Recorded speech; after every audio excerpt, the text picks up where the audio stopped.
Good morning, student. Today I am going to teach you science for class 5. In previous class, we talk about reproduction in plant. We talk about reproduction, flower, parts of flower, structure of seed, and dispersal of seed. Today I am going to teach you dispersal agent of seed, agent of dispersal of seed, germination of seed, vegetative propagation, agriculture and crop and types of crops. First of all, agent of dispersal of seed. Dispersal पहला agent है dispersal by gravity, यानी gravity के द्वारा dispersal. Gravity हम लोग जानते हैं कोई भी ऑब्जेक्ट को अर्थ अपने तरफ खींचता है, फोर्स लगाता है, उसको हम फोर्स ऑफ ग्रेविटी बोलते हैं।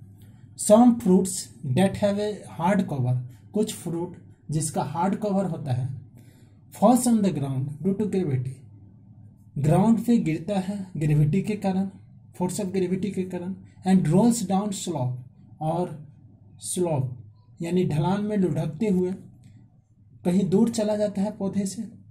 इस तरह से डिस्पर्सल ऑफ ग्रेविटी होता है। Dispersal by water, floating water carries away fruit which fall in it, बहता हुआ पानी जब उसमें फल गिरता है तो बहा के उसको भी अपने साथ ले जाता है। और it reach suitable area in germinate, suitable area में पहुंचता है और पौधे के रूप में, नए पौधे के रूप में उत्पन्न होता है। जैसे लोटस और लिलीज हो गया, जिसका सीड लाइट मतलब हल्का, और फ्लोट मतलब तैरता है। Coconut floating in water, coconut float करता है वाटर में। Dispersal by wind, wind is an agent of dispersal for seed that are small and light. Wind ऐसे वैसे फ्रूट को, सीड को डिस्पर्स करता है जो कि लाइट हो, हल्का हो और छोटा हो। Some seeds have a special structure that help them fly, कुछ सीड होता है जिसमें स्पेशल स्ट्रक्चर होता है जो उसको फ्लाई करने में मदद करता है।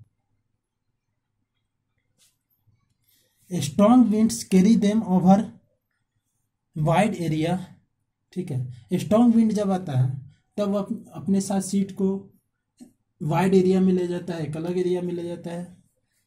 एग्जाम्पल के लिए cinchona, cotton.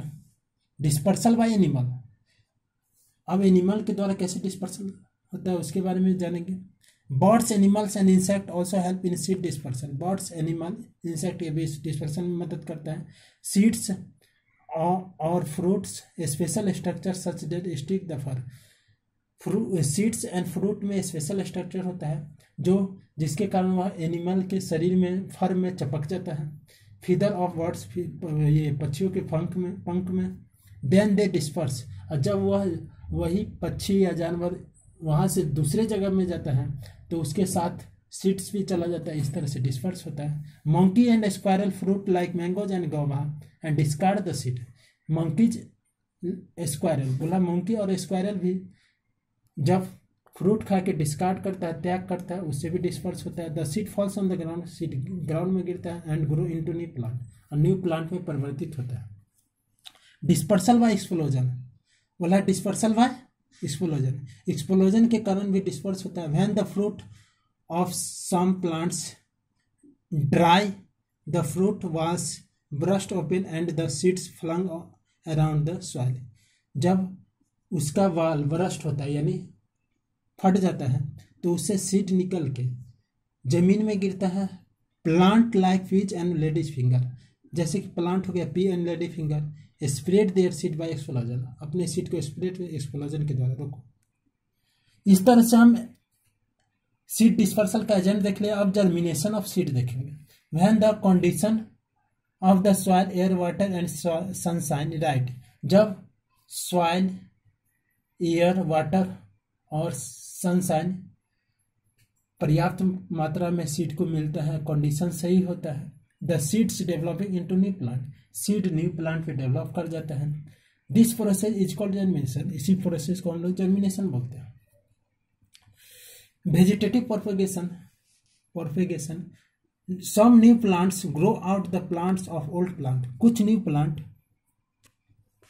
New plant old plant से ग्रो करता है। This kind of reproduction which the body plant grow out part of the only one parent plant is known as vegetative production.